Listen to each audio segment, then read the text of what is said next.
أعوذ بالله من الشيطان الرجيم بسم الله الرحمن الرحيم السلام عليكم ورحمة الله تعالى وبركاته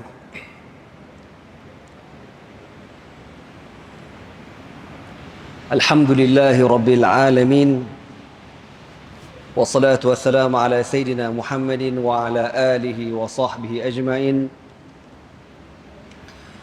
اللهم علمنا ما ينفعنا وانفعنا بما علمتنا وزدنا علما وعملا متقبلا وارزقنا رزقا حلالا كثيرا واسعا يا أرحم الراحمين اللهم إنا قد استودعناك بما علمتناه فارده إلينا عند حاجتنا إليه ولا تنسنا يا رب العالمين اللهم أخرجنا من ظلمات الجهل وأكرمنا بنور العلم وأحسن أخلاقنا بنور الحلم وصلى الله على سيدنا محمد وعلى آله وصحبه وبارك وسلم أما بعد الحمد لله bersyukur kita kepada Allah Subhanahu wa taala dengan limpah kurnianya dapat sama-sama kita menunaikan salat Jumaat dan seterusnya kita beriktikaf di dalam masjid ini, dan insya-Allah kita akan sambung dalam beberapa minit, insya-Allah dalam lebih kurang setengah jam lah tuan-tuan ya, tazkirah selepas Jumaat ini. Insya-Allah pada petang ini ana nak berkongsi dengan tuan-tuan semua sebuah hadis yang Rasulullah sallallahu alaihi wasallam sebutkan tentang tanda-tanda kita berada di akhir zaman. Wa an Abi Hurairah radhiyallahu taala anhu anna Rasulullah sallallahu alaihi wasallam qala idza tukhidha al-fai'u duwalan. Yang pertama Nabi kata, kita berada di akhir zaman ini, antara tandanya apa dia? Idza tukhidha al-fai'u duwalan, apabila harta al-fai'u dalam bahasa Arab dengan makna harta rampasan perang. Harta rampasan perang yang didapati tanpa peperangan dipanggil al-fai'. Ghanimah itu harta rampasan perang yang kita dapat setelah berlakunya peperangan. Tetapi istilah al-fai'u ini dengan bermaksud amwalul muslimina amatan, harta orang Islam secara umumnya. Bahasa mudahnya lagi, harta negara, harta kerajaan, harta rakyat. Nabi kata apa? Idza tukhidhal fai'u duwalan, apabila harta kerajaan, harta negara itu duwalan. Duwalan dengan bermaksud diberikan kepada orang-orang tertentu, puak-puak tertentu, geng-geng tertentu. Dan ini berlaku di negara kita. Kes-kes yang berlaku di mahkamah, yang dibicarakan di mahkamah, yang tuan-tuan semua sedia maklum, itulah yang Nabi sallallahu alaihi wasallam sebutkan sedang berlaku, dan na'udzubillah min zalik akan berlaku lagi. Kemudian Nabi sebut lagi antara tanda kita ni berada di akhir zaman, nak kiamat, wal amanatu maghnaman, dan apabila orang menganggap amanah, jawatan sebagai maghnam, maknanya harta rampasan perang. Orang berebut nak pegang jawatan, berebut nak pegang amanah. Sedangkan jawatan ni tuan-tuan bukan benda yang sepatutnya kita rebut, bahkan sepatutnya kita jauhkan diri kita daripada sebarang jawatan. Sebab apa? Nabi SAW sebut, kullukum ra'in wa kullukum mas'ulun an ra'iyatihi. Setiap kamu adalah pemimpin, dan setiap pemimpin akan disoal oleh Allah Subhanahu wa taala tentang orang bawahannya. Kita di hari akhirat besok tuan-tuan, belum soalan tentang anak kita, belum soalan tentang isteri kita. Itu kalau bini pertama. Kalau bini kedua lain soalannya. Bini ketiga, bini keempat lagi pening kepala, kau tahu. Cukuplah kalau Allah Ta'ala tanya soalan berkenaan dengan nikmat mata. Berapa lama kau gunakan mata untuk baca Al-Quran? Berapa lama mata kau gunakan untuk belajar? Berapa lama mata kau digunakan untuk tengok benda-benda mengarut dan sebagainya. Soalan tu pun confirm tak lepas tuan-tuan. Confirm tak lepas. Belum soalan telinga, soalan mulut, tangan dan sebagainya. Sebab itu, orang yang ada jawatan ni tuan-tuan, dia akan menyesal besok di hari akhirat. Apabila seorang sahabat Nabi meminta jawatan, "Ya Rasulullah, kenapa si fulan bin si fulan kau bagi jawatan ke dia, sedangkan aku kau tak bagi? Dia nak jawatan." Maka Nabi kata apa? "Innaha lanadamatun wa innaha la khasaratun amam Allah yaumil qiyamati." Sesungguhnya amanah jawatan ini merupakan penyesalan, kekesalan, kerugian di hadapan Allah Subhanahu wa taala. Kalau orang diberikan jawatan, dia tak minta, dia tak pernah lobby, dia tak pernah berangan, tapi orang bagi dekat dia, "Ambillah, insya-Allah kamu layak. Kami lihat kamu layak, insya-Allah." Kalau macam tu, tak apa, dibenarkan. Dan insya-Allah Allah Taala tolong dia. Tapi kalau orang ni tuan-tuan terhegeh-hegeh nak jawatan, melobi nak jawatan, orang macam ni Allah Taala takkan bantu dia. Nabi sebut dalam hadis, "Innana la nu'til amanata liman talabaha aw liman harasa 'alaiha." Nabi kata, atau kama qala Nabi sallallahu alaihi wasallam, kami takkan beri jawatan amanah ini kepada orang yang beria-ria nak jawatan, kami tak akan bagi. Kemudian antara tanda kita berada di akhir zaman, wazakatu maghraman. Apabila bayaran zakat itu dianggap sebagai merugikan. Bayar zakat tu rugi. Kan? Aku bisnes payah-payah, kumpul duit banyak-banyak, takkan nak bayar zakat. Rugi. Ya. Zakat ni tuan-tuan, saya teringat kata-kata Syekh Quraim hafizahullah. Dia kata, zakat ni harta yang dah buruk, harta yang dah tak elok dalam harta kita yang mesti dikeluarkan. Contoh dia kata, kita beli buah satu kotak, dalam kotak tu ada buah apple ke pelam ke apa-apalah. Tiba-tiba dalam banyak-banyak buah ni tuan-tuan, ada buah dah buruk, dah nampak dah macam ada bakteria dah berulat. Kita biarkan buah tu, kita tak ambil, tak keluarkan. Kita biarkan.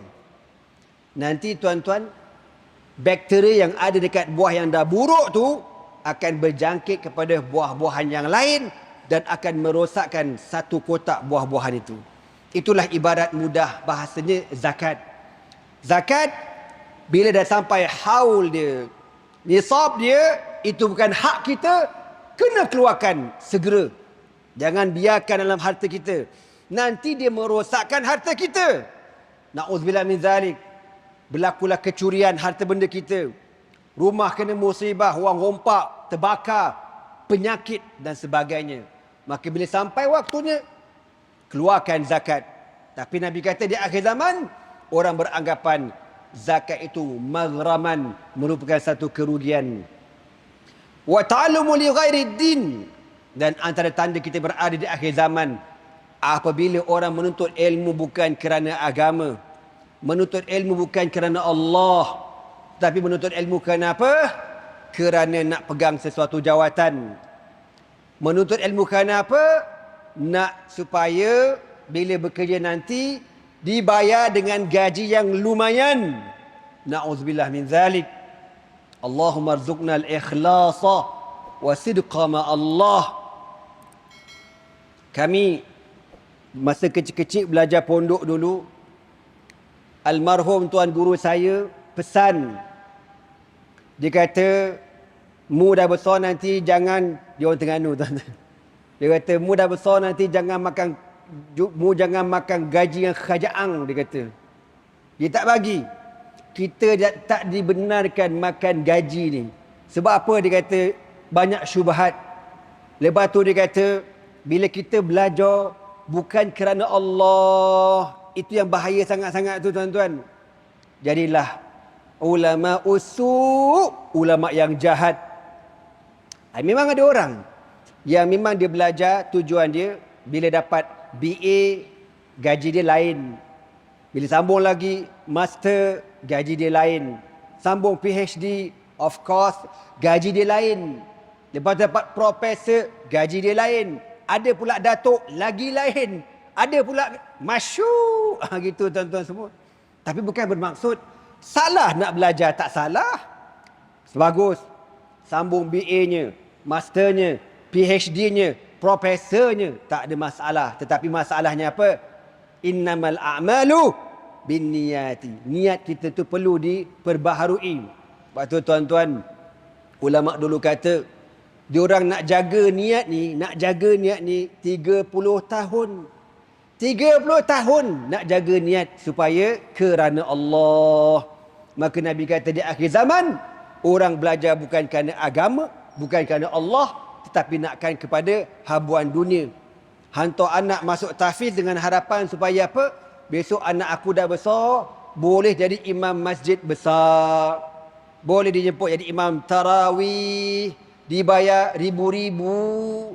Kalau macam itu niatnya, rugi kita, na'udzubillah min zalik, rugi kita. Sebab tu kena ingat, niat kerana Allah Subhanahu wa taala. Sebab tu kalau tak silap ana, Imam Ahmad bin Hanbal ada mengajarkan kita satu kaedah. Niat ni tuan-tuan benda susah sangat, benda susah sangat. Cuma dia kata gini, inwil khaira fa innaka ma zilta bi khairin ma nawaita khairan. Dia kata apa? Niatlah nak buat baik, niatlah kebaikan, niatlah kerana Allah. Sesungguhnya engkau sentiasa dalam keadaan kebaikan selagi mana engkau berniat untuk kebaikan. Selagi mana kita niat kerana Allah, insya-Allah kita sentiasa kerana Allah Subhanahu wa taala. Dan itulah pesanan guru-guru saya ketika belajar di Syam, di Syria satu ketika dahulu. Sebelum saya balik ke Malaysia, dia kata, ya Nazmi, alaika bil ikhlas wa sidq ma Allah. Engkau nanti balik, engkau kena ikhlas dan benar kerana Allah. Seterusnya antara tanda kita berada di akhir zaman, wa ata'a ar-rajulu imra'atahu wa aqa ummahu. Apabila seorang suami itu lebih mendengar cakap bini dia daripada mak dia. Kalau mak cakap buat dono aja. Mak kata, engkau bila nak balik kampung? Lama sangat tak balik ni ha. Sorry lah mak, sibuk, busy, banyak kerja, meeting, outstation, bla bla bla bla bla. Tapi kalau bini cakap sekali je, bang, jom balik. Okey. Gitu kan. Abang, bila kita makan betul? Jom mana? Okey. Tu jantan akhir zaman tuan-tuan. Minum tongkat Ali Powerade, minum tongkat Ali Powerade, kopi jantan, penakut nak mampus. Ni kita berada di akhir zaman, ramai orang macam tu. Kadang-kadang nak raya tu, mak tu kata, apalah salahnya pagi raya kau baliklah rumah mak dulu. Lepas tu kau baliklah rumah mak mentua kau yang sayang sangat dekat engkau tu. Mak kata macam tu kan. Pergilah balik kat mak mentua kau tu. Lepas pada kau jumpa mak, kau baliklah mak mentua kau. Alamak, tak boleh lah, nanti diorang kata apa. Kita kata macam tu. Padahal kita ni anak lelaki tuan-tuan. Nabi katakan, man ahakun nasi bihusni suhbati atau bihusni sahabati. Ada sahabat tanya, ya Rasulullah, siapakah orang yang mesti aku berbuat baik dengan dia? Nabi kata, ummaka, mak engkau. Qala summa man. Lepas mak siapa? Qala ummaka, mak engkau. Qala summa man. Lepas mak siapa? Mak engkau. 3 kali Nabi kata. Qala summa man. Qala summa abaka. Kali keempat baru Nabi kata, bapa engkau. Jadi kita anak lelaki, mak tu nombor 1.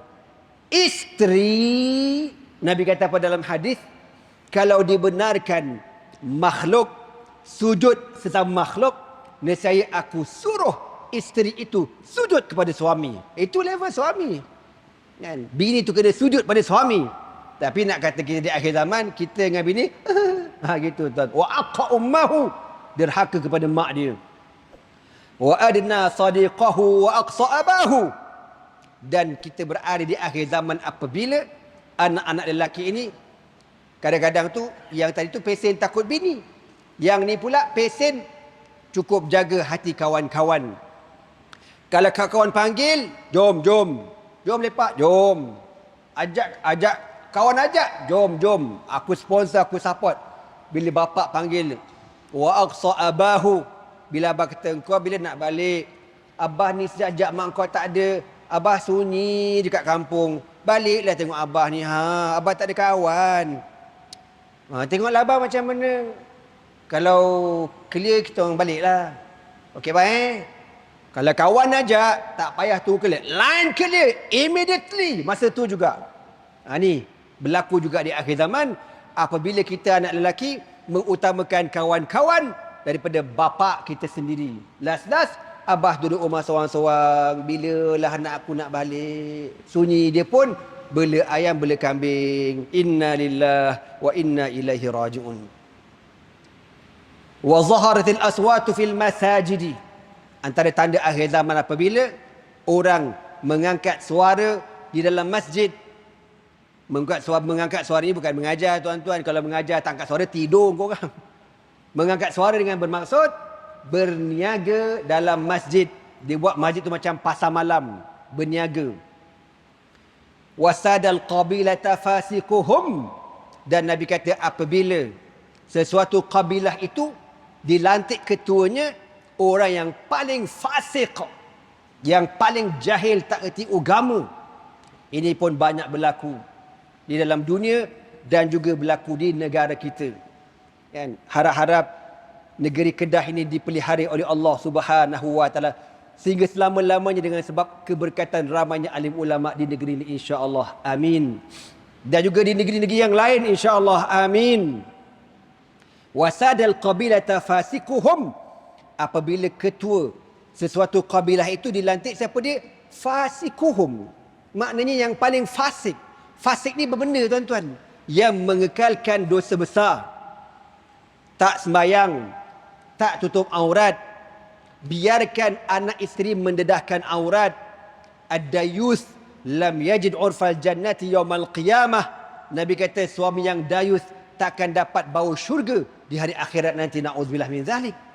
Berapa ramai pada hari ini YB, MB, pemimpin-pemimpin negara yang masih tak reti bahasa, anak bini masih tak tutup aurat. Berapa ramai? Tak reti. Tak reti tutup aurat tu wajib. Benda pakai tudung dia panggil apa? Al-ma'lum minad-dini bidarurati. Orang reti benda tu. Orang tahu aurat wajib ditutup. Berapa ramai orang tak reti? Bukan tak reti, saja buat tak reti. Fasik. Maka Nabi kata orang fasik inilah diangkat menjadi pemimpin. Wa kana za'imul qaumi arzalahum. Dan pemimpin diangkat daripada orang yang paling hina di kalangan mereka, yang paling jahil. Buktinya apa? Banyak pada hari ini pemimpin-pemimpin kalau datang masjid minta jadi imam, confirm tak berani. Bagi imam bagi. Engkau pemimpin lah, jadi imam lah. Apa dia? Oh, time mengundi nak suruh pangkah kau. Time jadi imam. Kan? Ini yang berlaku di akhir zaman. Berapa ramai. Sebab tu di zaman dahulu tuan-tuan, al-khulafa'u al-arba'atu, 4 orang khalifah Nabi, Abu Bakr wa Umar wa Uthman wa Ali radhiyallahu ta'ala anhum ajma'in. Mereka lah khalifah, mereka juga imam. Begitu juga khulafah-khulafah yang lain. Mereka lah pemerintah, mereka lah imam 5 waktu. Kita pada hari ini mana ada? Kan? Adalah YB yang boleh jadi imam. Tapi yang tak berani jadi imam, berlambak kau tahu. Test baca Quran, tapi bagi mikrofon suruh karaoke, soft depan. Gitu tuan-tuan. Jangan main-main. Maka Nabi kata, di akhir zaman, za'imul qaumi arzaluhum. Pemimpin itu orang paling hina, yang paling jahil, yang paling tak reti, diangkat. Wa ukrima rajulu makhafata syarrihi. Dan seseorang itu dihormati bukan dengan sebab waraknya, bukan dengan sebab ketakwaannya, bukan dengan sebab ilmunya, bukan dengan sebab hubungannya dengan Allah, tetapi orang itu dihormati kerana apa? Makhafata syarrihi, kerana orang takut dia ni jahat. Kau jangan, dia ni kalau kau tak dengar cakap dia mampus kita, kau jangan. Orang takut macam tu. Dan ini juga tuan-tuan berlaku di setengah-setengah negara-negara umat Islam pada hari ini. Contoh macam dekat Syria tu kan. Kenapa Bashar Assad tak jatuh-jatuh sampai sekarang? Kenapa? Sebab orang takut kezaliman dia. Takut sangat-sangat. Ya amat takut. Orang bukan hormat ke Bashar Assad tu. Tapi orang tahu dia jahat, bunuh orang, tangkap ulama, tindas ulama. Sebab tu orang takut ke dia, tuan-tuan. Terpaksa sampai macam tu. Dan itu sedang berlaku pada hari ini. Wa zaharatil qainat wal ma'azif. Dan Nabi kata apabila di akhir zaman ini terlalu banyak alat-alat muzik hiburan yang melalaikan. Kita ni tuan-tuan berhibur tu bukan salah. Kalau hiburan tak dibenarkan, kalau bunyi-bunyian tak dibenarkan, Allah takkan cipta burung ada suara yang merdu. Dan kenapa kita di kalangan manusia ini ada suara yang merdu? Kenapa? Maknanya hiburan itu dibenarkan. Tapi sekadarnya, jangan over. Gitu. Nak layan lagu sikit-sikit bolehlah, tapi kalau kau layan sampai tak ingat sembahyang, mengaji entah ke mana, itu melampau. Tak boleh. Wa zaharatil qainad wal ma'azif. Apabila munculnya artis-artis penghibur, orang cukup suka. Kalau tuan-tuan tengok YouTube, tengok ceramah dengan muzik, mana lagi banyak dia punya view tontonannya, kan? Ceramah adalah ustaz-ustaz yang power mungkin cecah ratus ribu. Tapi kalau lagu apa? Degup jantungku berdebar, kan? Itu cecah juta, kau tahu, juta. Juta Syekh. Main-main. La haula wala quwwata illa billah. Wa syuribatil khumur. Dan Nabi kata apabila di akhir zaman ini minuman arak berleluasa. Kita bukan sekadar minum, siap kilang arak, kau tahu. Dekat Selangor tu ada 3 ke 4 kilang arak, kau tahu. Inna lillahi wa inna ilaihi raji'un. Itulah. Siapa yang bagi lesen, siapa yang bagi permit, siapa yang bagi tanah untuk buat kilang arak, kau tanggunglah dosa besok di hari akhirat. Kau tengoklah tak percaya, kau tengok tak percaya. Nabi dah kata benda tu dilaknat. Kau buat juga. Dengan alasan apa? Arak sumber ekonomi cukai terbesar di negara kita. Inna lillahi wa inna ilaihi raji'un. Allahumma inni bari'un mimma fa'ala haula. Ya Allah, aku berlepas tangan dengan perbuatan orang-orang ini, ya Allah. Kilang arak besar. Malaysia dekat Selangor tu kilang Kasbek, tuan-tuan, besar bapak kilang Kasbek. Ana ingat sikitlah share cerita. Dulu, dah lama cerita ni tuan-tuan, lebih 10 tahun. Ada seorang bekas imam Masjid Al-Aqsa datang ke Malaysia bernama almarhum Al-Syekh Dr. Muhammad Mahmud Siyam. Dia ni bekas imam Masjid Al-Aqsa, hidup dalam buangan. Dia datang Malaysia dan masa tu anak kena jadi penterjemah dia. Kita pun lalu lah dekat Federal Highway, kalau orang tahu pernah pergi Shah Alam tu kan. Kilang tu belah kiri. Jadi Syekh ni dia suka tanya, ni bangunan apa, ni bangunan apa. Sampai kat tepi tu tuan-tuan dia tanya kat anak, ya Nazmi, syuh hadzal mabna. Ni bangunan apa ni Nazmi? Anak pun huhara nak jawab. Takkan aku nak kata kilang roti. Anak pun kata, ya Sayyidi Syekh, hadza masna' li sina'atil khamri. Ini kilang buat arak. Inna lillahi wa inna ilaihi raji'un. Syekh tu kata, terperanjat dia suruh driver tekan minyak kuat-kuat. Sebab apa? Kawasan ini mal'un, dilaknat oleh Allah Subhanahu wa taala. Tapi dia kata macam mana? Orang kita degil, pekak badak, hati keras. Tak mau dengar, tak mau berubah. La haula wala quwwata illa billah. Wa la'ana akhiru hadhihi ummati awwalaha. Dan apabila umat akhir zaman melaknat orang-orang terdahulu. Ya, kita umat di akhir zaman kritik orang-orang zaman Nabi SAW. Memperlekehkan orang-orang yang hidup berjuang berjihad di zaman Nabi SAW. Kita orang di akhir zaman yang belajar tak apa-apa mengkritik ulama-ulama dahulu. Kata ulama dulu tak pandai, tak cerdik. Ulama dulu bla bla bla, ikut mazhab tu, ikut mazhab ni. Apa benda semua ni? Kita macamlah kau cerdik sangat. Kau belajar dekat YouTube, kau nak cakap macam-macam. Baling kepala orang botol baru tahu. Ni di akhir zaman tuan-tuan. Saya ada pengalaman sikit. Pernah saya mengajar satu office tuan-tuan ya. Di masa mengajar tu ada seorang budak muda, dia lunjur kaki depan saya. Dan syukurlah pada petang ni tak ada orang lunjur depan saya tuan-tuan. Saya cukup pantang kalau saya mengajar orang lunjur kaki, saya cukup pantang tuan-tuan. Anda kata Bro bang, jangan lunjur bersila. Dia buat odoh. Kata jangan lunjur bersila. Lepas tu kawan dia kata, engkau ni ustaz cakap jangan lunjur lah. Dia pun tak lunjur tuan-tuan. Habis bagi tazkirah, sembahyang Zuhur, dia tunggu kat luar. Dia kata, ustaz saya nak tanya sikit. Apa dia? Tadi ustaz tanya, ustaz tak bagi saya lunjur kenapa? Ada dalil ke? Lemak kau ditanya ada dalil tu. Kan? Aku rasa nak smack down Mamat ni, kau tahu. Dia tanya ada dalil ke tidak lunjur kaki ni? Tak boleh lunjur kaki. Nak je aku cakap, okey? Aku nak cakap kau balik nanti kau lunjur kaki kau dekat kepala bapak kau.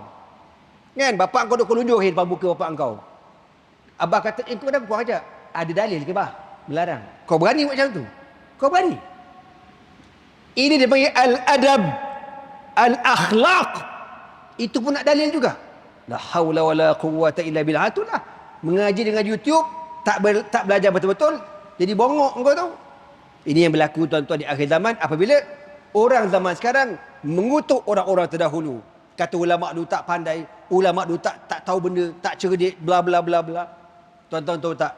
Kemuliaan kita pada hari ini kena kembali kepada at-turath al-islami, peninggalan ulama-ulama silam. Islam hebat dulu dengan sebab at-turath al-islami, tuan-tuan semua. Maka Nabi kata apa? Wa la'ana akhir hadhil ummati awalaha, apabila umat di akhir zaman melaknat orang-orang terdahulu di kalangan para ashabu Rasulullah sallallahu alaihi wasallam, ulama-ulama silam. Nabi kata bila berlaku semua benda ni yang saya sebut daripada mula tadi sampai yang last kali, falyartaqibu inda zalika rihan hamra wa zalzalatan wa khasfan wa maskhan wa qazfan wa ayatun tatabu'un kanizamin balin kuti'a silkuhu fatataba. Nabi kata bila berlaku semua benda ni, kau tunggulah, akan datang angin yang berwarna merah, gempa bumi, berlakunya tanah runtuh, bala bencana, bala demi bala. Yang Nabi kata bala-bala ni berlaku macam mana? Seperti ibarat tasbih. Tasbih tu kita putuskan, maka dia jatuh. Tak. Berderet jatuh, kau tahu tak? Jatuh mana? Bala demi bala demi bala demi bala tanpa henti. Itu kata Rasulullah sallallahu alaihi wasallam. Begitulah tuan-tuan, sedikit perkongsian kita saya pada petang ini tentang realiti kita di akhir zaman. Nak tak nak, kita dah berada dalam zaman ini, tapi kita kena peringatkan diri kita dan kawan-kawan kita supaya berjaga-jaga di atas apa yang diajarkan oleh Rasulullah sallallahu alaihi wasallam. Maka hendaklah kita bersama dengan alaikum bisawadil a'zam, hendaklah kamu bersama dengan golongan majoriti umat Rasulullah sallallahu alaihi wasallam. Jadi sekali itu dahulu sebagai sedikit tazkirah kita pada petang ini. Ribuan kemaafan, saya minta kalau ada kekasaran bahasa. Dan untuk akhirnya ada sedikit pengumuman, saya ada Ma'had Turath Al-Islami di Shah Alam, dan kami sekarang dalam proses pembinaan Ma'had tersebut di Jalan Kebun, dan kami ada pelajar lebih kurang 200 orang, merupakan pengajian kitab talaqi, pengajian pondok lah kita kata, pengajian pondok di Shah Alam di Selangor ni tuan-tuan. Nak cari pondok susah, tak macam Kedah, tempat orang alim, orang soleh, tak macam Terengganu, tak macam Kelantan. Kita orang kat Selangor jengkreng. Jadi kita usaha untuk buat pondok supaya ilmu turas, ilmu pengajian pondok dihidupkan kembali insya-Allah. Jadi tuan-tuan kalau nak berwakaf, kami sediakan kotak tabung di belakang sana. Sekian daripada saya. Aku liqauli hadza wa astaghfirullah li wa lakum. Wassalamualaikum warahmatullahi taala wabarakatuh. Subhanakallah wa bihamdika asyhadu an la ilaha illa anta astaghfiruka wa atubu ilaihi. Bismillahirrahmanirrahim. Wal 'asr innal insana lafi khusr illa alladhina amanu wa 'amilus salihat wa tawassaw bil haqqi wa tawassaw bis sabr.